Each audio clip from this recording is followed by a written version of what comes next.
McConnell is addressing the Kavanaugh nomination. Allegation that has been breathlessly paraded around. Oh no. Shortly after Dr. Ford's confidential letter made its way into the press, the floodgates of mud and muck opened entirely on Brett Kavanaugh and his family.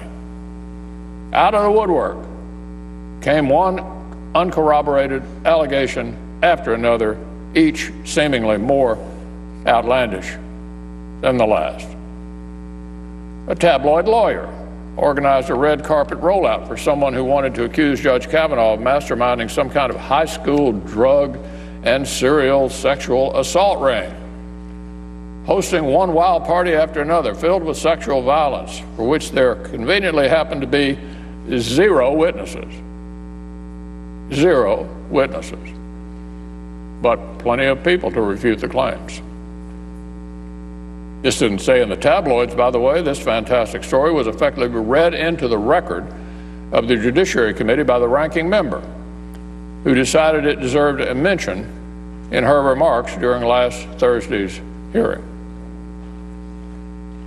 And every Democratic member of the Judiciary Committee seized on this outlandish tale in a formal letter in which they called on Judge Kavanaugh to withdraw his name from consideration.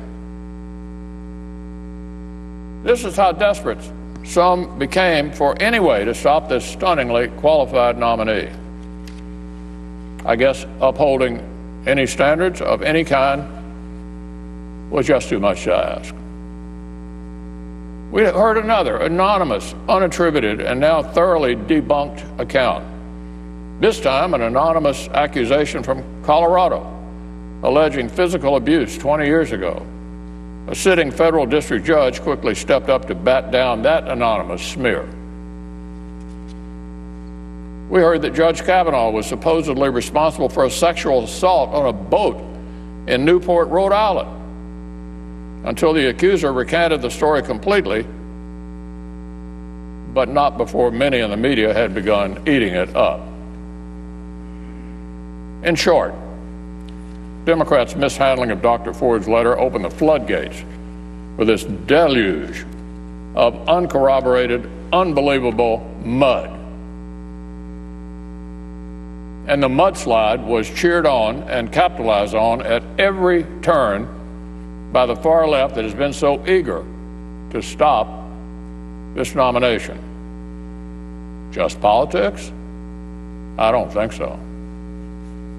And on the other extreme, some of the other lines of attack have been completely trivial. Last night, the New York Times unleashed this major story. Get this. Judge Kavanaugh may have been accused of throwing some ice across a college bar in the mid-1980s.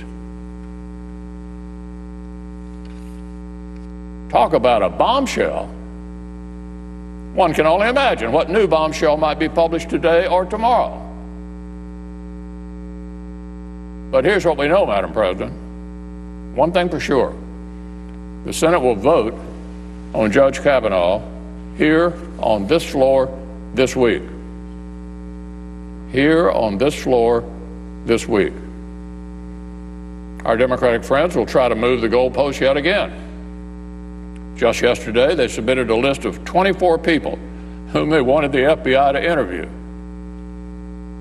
So I'm confident we'll hear that even the very same supplemental FBI investigation Democrats had so loudly demanded is now magically no longer sufficient.